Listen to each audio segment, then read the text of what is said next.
Vaheguru Ji Ka Khalsa, Vaheguru Ji Ki Fateh. Bienvenue à vous mes amis, je réponds à une question qui m'a été posée hier, je remercie d'ailleurs la personne qui me l'a posée. Pourquoi Dieu a-t-il créé la vie? Donc pour répondre à cette question qui de prime abord semble tout de même assez complexe, nous allons tout de suite écouter ce que la Barney nous dit au rang 203 à la ligne 6, au verset 6. C'est Guru Arjan Devji qui nous enseigne. Et là, dans une prière, il s'adresse au Seigneur Vaheguru en disant Tuj bin kari na jivana tarik rahna sansar. Autrement dit, sans toi, je ne peux pas vivre, même un seul instant, et ma vie est comme une malédiction. Donc, ici, le mot qui est employé pour désigner la vie, en particulier que Guru Arjan Devji Sahib emploie ici, c'est le mot jivna. Jiv, la racine, vient du sanskrit jiva, jivam, qui signifie ce qui est en mouvement, ce qui est animé, et qui a une sorte d'autonomie, pardon, qui a donc une autonomie personnelle. Quelque chose qui est en capacité de se mouvoir par lui-même. Donc, ici, nous entendons ce que nous enseigne la Brahmi, c'est que, eh bien, le premier constat que nous devons faire, c'est que sans le Seigneur Vaheguru, nous n'aurions pas la vie. Ce qui nous montre déjà qu'il y a un lien puissant entre la vie et le Seigneur Vaheguru. Et même pour aller plus loin dans la réflexion, Guru Arjan Devji dit ici dans cette admirable prière, il dit « Sans toi, je n'ai pas la vie ». Ce qui nous montre en particulier qu'effectivement, il y a un lien entre ce que l'on appelle la vie et le Seigneur Vaheguru, autrement dit, qu'il semblerait qu'il n'y ait pas de distinction entre la vie et le Seigneur Vaheguru. C'est pour ça que lorsqu'on pose la question pourquoi Dieu a-t-il créé la vie, on doit d'abord se poser la question de quelle est la relation entre le principe de la vie et le Seigneur Dieu lui-même. Si nous allons un peu plus loin dans la Brahmi, au Ang 203, à la ligne 7, au verset 7, nous y lisons, c'est toujours Guru Arjan Devji Sahib qui nous enseigne, Diya pran sukdatiya nimak nimak balihar di. Autrement dit, au principe de vie de mon âme, sukdatiya, ô donateur de la paix, toi qui donnes la paix intérieure, nimak nimak balihar di, à chaque instant, Balihar dit « Je suis un sacrifice devant toi ». Donc ici, l'expression qui est employée, « Diapran », que j'ai traduit par « ô vie de mon âme ». Le mot employé ici pour désigner la vie, c'est le mot « pran ». Pran vient du sanskrit « prana », « pranam », qui signifie le principe même de la respiration. Alors il faut s'arrêter un tout petit peu sur ce mot pran, il est important parce que entre jivna et pran, donc jivna c'est le principe d'une vie biologique autonome et pran c'est la manifestation de cette autonomie du principe de vie en nous. Autrement dit, eh bien, comment est-ce que nous savons que nous sommes un principe vivant autonome, que nous sommes un être vivant autonome? Eh bien, le témoignage que nous en avons, c'est par notre respiration. Lorsque nous cessons de respirer à la fin de notre vie, Dieu nous en préserve, eh bien, on se trouve dans un état de mort, c'est-à-dire on constate qu'il n'y a plus ce pran, ce témoignage de la manifestation du jivna, du principe de vie à l'intérieur de nous. Donc, ici, Guru Arjan Devji, comme nous venons de l'entendre, emploie d'une manière et d'une autre à la fois le mot jivna et à la fois le mot pran pour désigner le principe de la vie. Donc le prana, c'est la manifestation visible du principe de la vie qui anime notre être biologique, psychologique et spirituel. Et on entend que Guru Arjan Dev Ji lit ce principe de Jiya, c'est l'âme, Pran, Jiya, c'est la vie de l'âme. Donc il y a bien un lien entre le souffle de la vie qui se trouve en nous et Jiya, notre principe le plus basique au niveau de l'âme, un principe à la fois biologique, mais aussi un principe rattaché à la dimension spirituelle. C'est la raison pour laquelle il invoque ici, dans ce verset-là, le Seigneur Vaheguru sous la forme de Sukhdatiya, c'est-à-dire celui qui est le donateur de la paix, qui procure la paix intérieure. Autrement dit, une forme d'équanimité, comme on le dit en bon français, c'est-à-dire un équilibre entre le domaine biologique et psychologique, puisque c'est le même domaine, et le domaine spirituel. Donc nous voyons que Guru Arjan Dev Ji nous enseigne que lorsque nous constatons en nous ce principe de la vie, nous faisons le lien immédiatement avec le Seigneur Vaheguru, comme il le disait précédemment. Sans toi, je ne peux même pas vivre pendant un instant, je n'ai pas le jivna, je n'ai pas le potentiel de vie en moi, et en même temps, il nous explique que le Jiya Pran, le principe de la vie de notre âme à l'intérieur de nous, eh bien, c'est un don, une manifestation du Seigneur de la paix. Et donc, il y a un lien profond entre la manifestation de la vie en nous et notre destinée spirituelle. D'ailleurs, toujours Guru Arjan Dev Ji, au Ang 203, on poursuit, mais cette fois-ci au verset 10, à la ligne 10, nous dit « Mate pita sutban po tumere prane atar ». Autrement dit, tu es mon père, tu es ma mère, pardon. Mate pita sut, tu es ma mère, mon père et un proche parent. Tumere prane atar, tu es le soutien pran adar de mon principe de vie, de mon souffle de vie.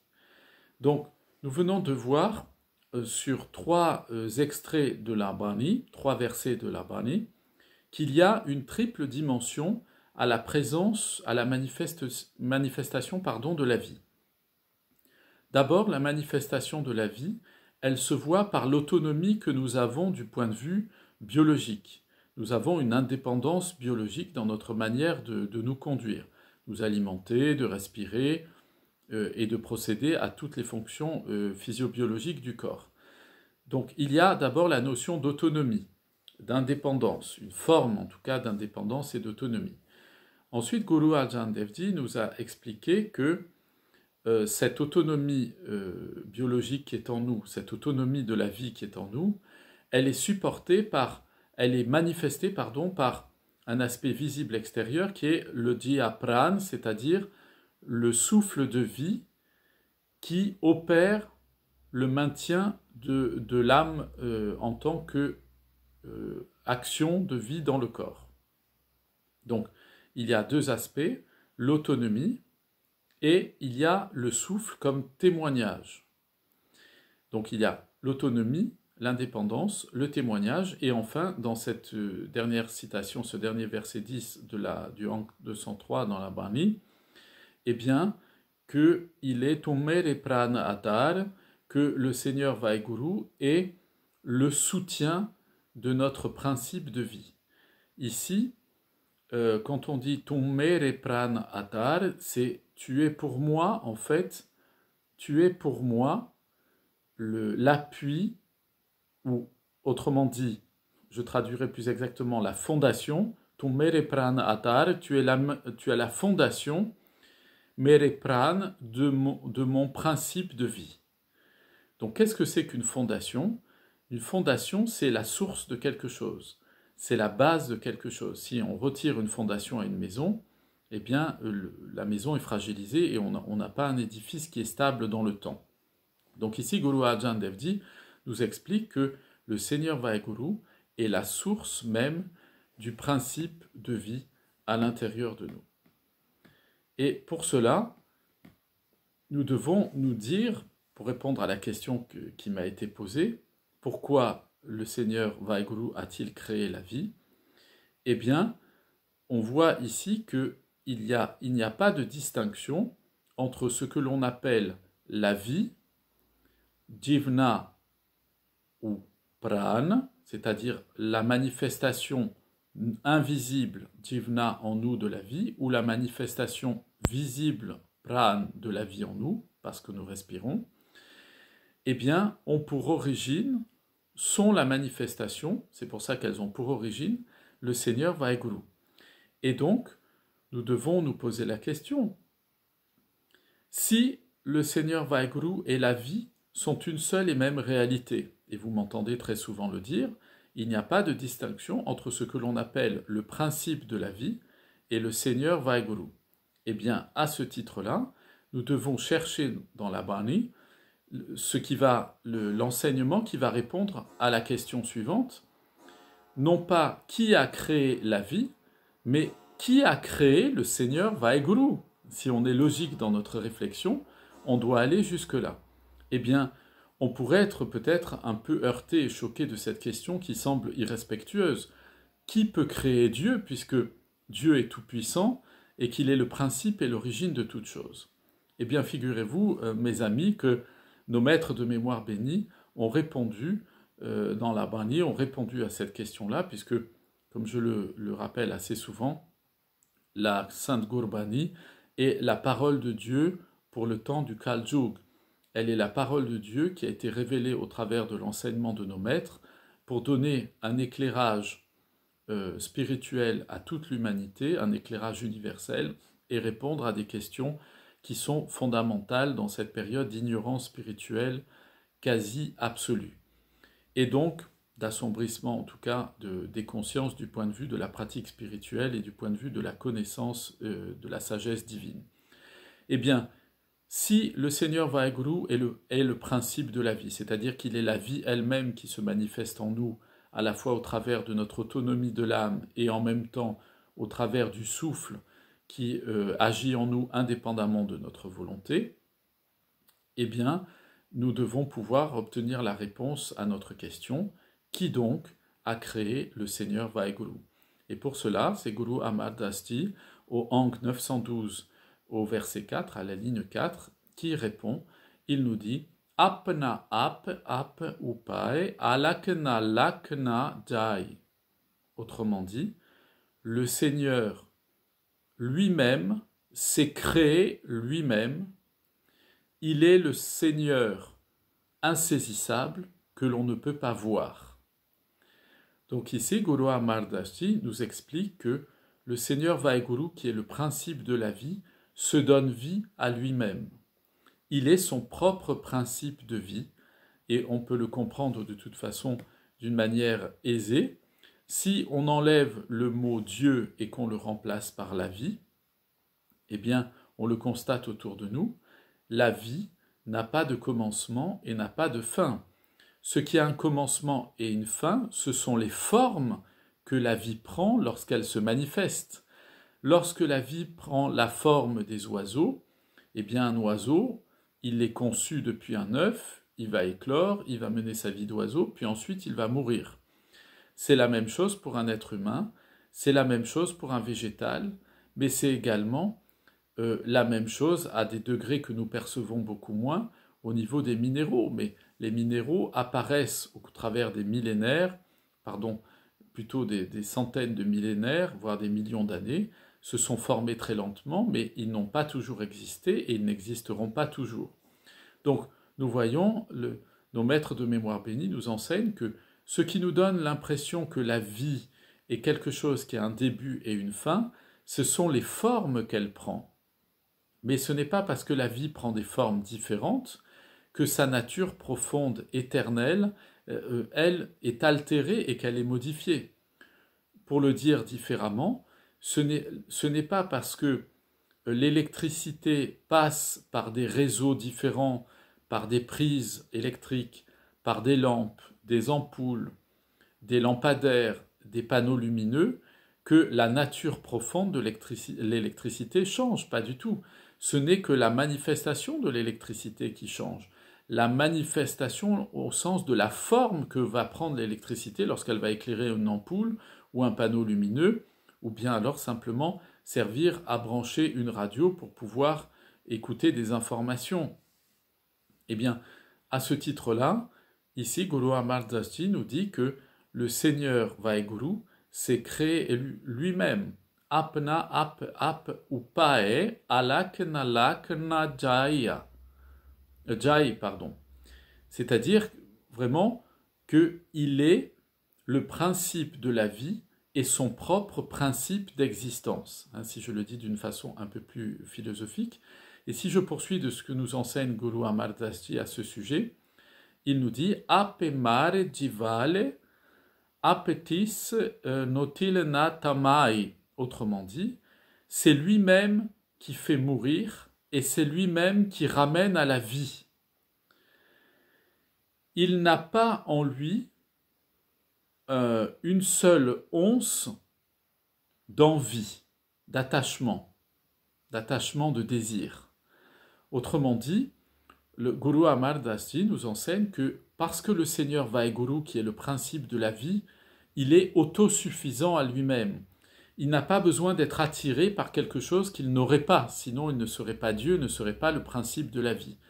Eh bien, pour répondre à la question qui m'a été posée, de façon plus formalisée en guise de conclusion, pourquoi est-ce que le Seigneur Vaheguru a-t-il créé la vie? Eh bien, le Seigneur Vaheguru n'a pas créé la vie, puisqu'il est lui-même la vie, et la vie est le Seigneur Vaheguru, c'est-à-dire que entre Dieu et la vie et Dieu, il n'y a pas de entre, il n'y a pas de distinction, il n'y a pas de dualité, c'est la même réalité.